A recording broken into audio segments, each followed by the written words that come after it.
কি গো বড় ভাই, মনটা সে খারাপ নাকি? না, এমনিই বসে আছি। না ভাই, কিছু তো একটা হয়েছে, কোন আমারে। কি আর করবো ভাই, ভাবতেছি লেখাপড়া ছাড়িয়ে দিব। কি হয়েছে ভাই? লেখাপড়া সারে দেবেন কে? মাঝে সে লেখাপড়া করে কি করবো ভাই? যদি স্কুলে পড়ালেখা করি তাহলে ভালো একটা চাকরি পাবো। আস্তাগফিরুল্লাহ, কি কইলেন এটা ভাই?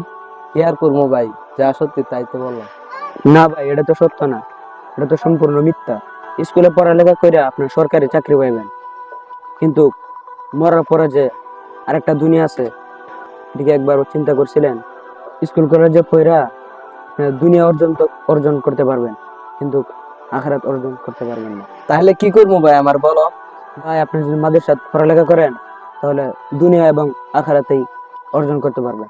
আপনি যদি স্কুল কলেজে পড়েন তাহলে শুধু দুনিয়াতে অর্জন করতে পারবেন, আখিরাত অর্জন করতে পারবেন না। অথচ আখিরাত হচ্ছেই না। পরবর্তীতে 10,000 টাকা চাকরি নিলেও 20 লাখ টাকা ঘুষ দিতে হবে। তাহলে ভাই আপনি বুঝেন, মাদ্রাসায় পড়ালেখা করলে কি শান্তি, নাকি স্কুল কলেজে পড়ালেখা করলে শান্তি? ভাই আমার ভুল হয়ে গেছে, এই বিষয়টা আমি বুঝতে পারি, তুমি আমার ক্ষমা করে দাও। আরে কিসের কমা, চলেন মাদ্রাসায় যাই। এগুলো ভাই শয়তানের ধোঁকা। চলেন ভাই মাদ্রাসায় যাই, মাদ্রাসায় যাই আল্লাহর কাছে দোয়া করি, আল্লাহ ফয়সালা দেবে।